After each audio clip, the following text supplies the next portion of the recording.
Imran, welcome. Let me first ask you, we have been trying to do this interview for almost 2 weeks now, and once your internet mysteriously cut out, the last time we were told that there was an army raid on your compound. Tell us what happened. Well, look, ever since I came out of jail, Fareed, my house is surrounded by the police. There are checkpoints. Everyone is checked who comes into my house, and they have to walk a distance.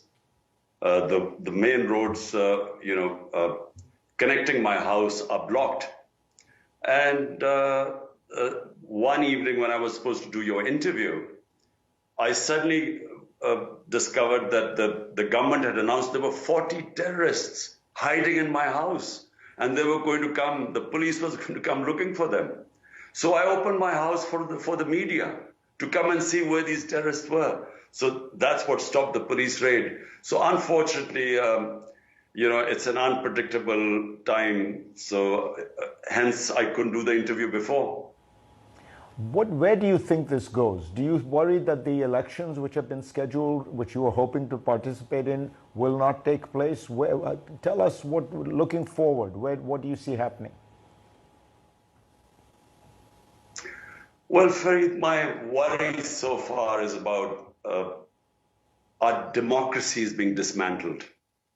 The two provincial assemblies in which we were governing, that's 70% of Pakistan, KP and Punjab.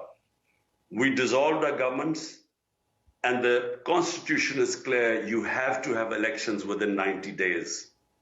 The government wouldn't hold the elections. We then had to go to the Supreme Court.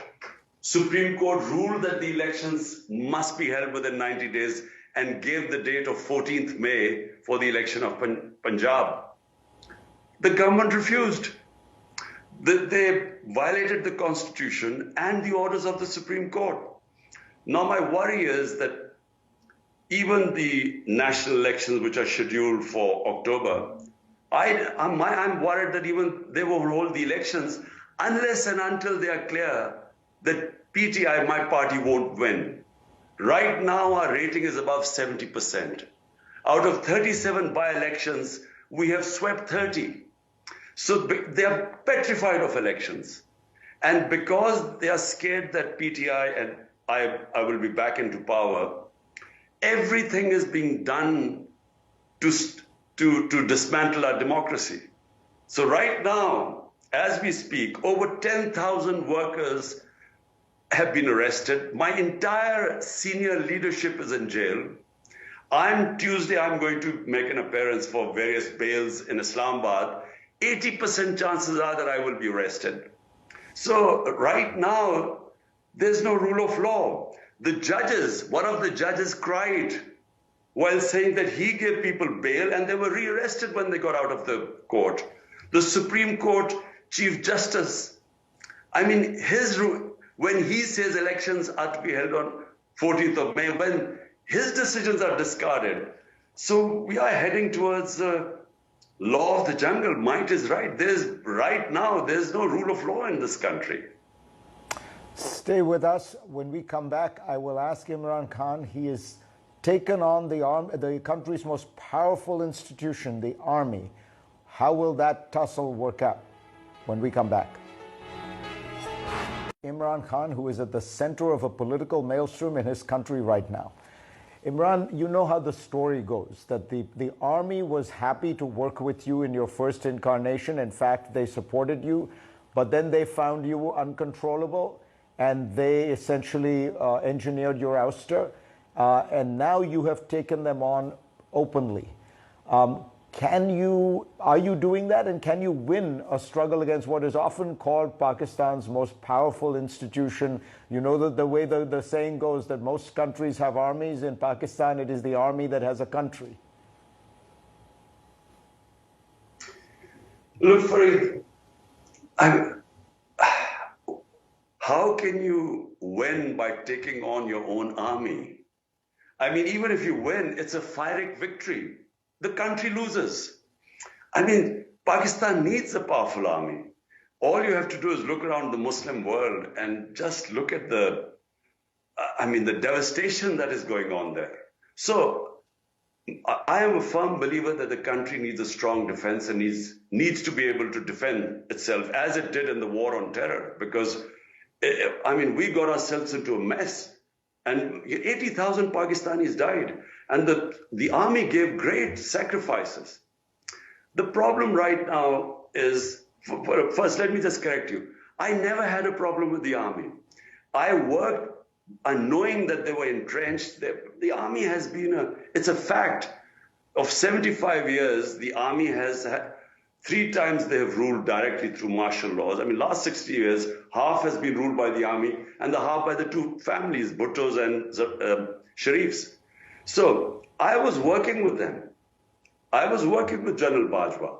What happened when he decided to switch horses and abandon me and topple my government? I still am not sure. I'm still not sure of his motives. One of them he had struck a deal with the current prime minister for his extension. But I never knew what happened. All I know is that the last 6 months, he just worked to remove my government. And he's openly afterwards in an interview claimed that he decided that I was too dangerous for the country. And so my government was ousted. Since then, all I have said is that the solution to Pakistan's problems are in free and fair elections, because that's the only thing that would bring political stability in this country. And without political stability, our economy has just tanked. We now are in a worse situation than Sri Lanka was. Pakistan has never had the economy in such a tailspin as it is in right now. The only way you can bring the economic stability is through political stability, which will come through elections. That's all I've been saying. Now, the problem I'm facing is that somehow the current lot, the what I call the PDM parties, they have aligned themselves with the establishment. And they have convinced the establishment that if there are elections, they're going to lose, which is a fact. Now, in order to keep me out, the whole democratic system is being dismantled. So when the government does not listen to the Supreme Court and doesn't follow the Constitution, when the way they have used a pretext of arson, they blamed us for the arson when I was grabbed from the High Court by the army, and the way I was grabbed, there was a reaction, but they've used that reaction, unfortunately, to dismantle the party. So they have over 10,000 workers are jailed. A lot of women have been jailed, which has never happened before. Let me ask you, Imran, they are now trying to try us in military courts.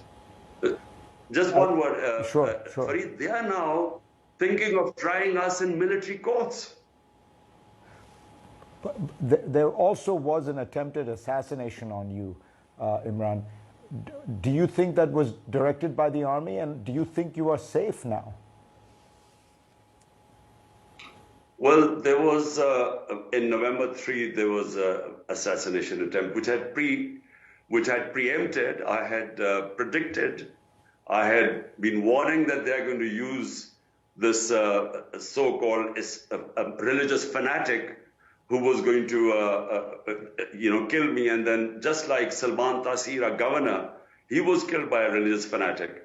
So they were going to use that to bump me off. And the reason was that they had lost all the by-elections and the party was getting more and more popular. So I knew that my life was in danger, and I had sort of spoken about it, publicly about it. Then, but subsequently, there was another attempt on my life. I was very lucky to get away. This was on the 18th of March in the judicial complex. There was a perfect trap to have me bumped off. There was one other way which I preempted and already announced, So, yes, my life is in danger, because they feel that even if they put me in prison, the popularity of my party is at such a level right now that despite that, they think that they won't be able to stop us winning. Imran Khan, thank you for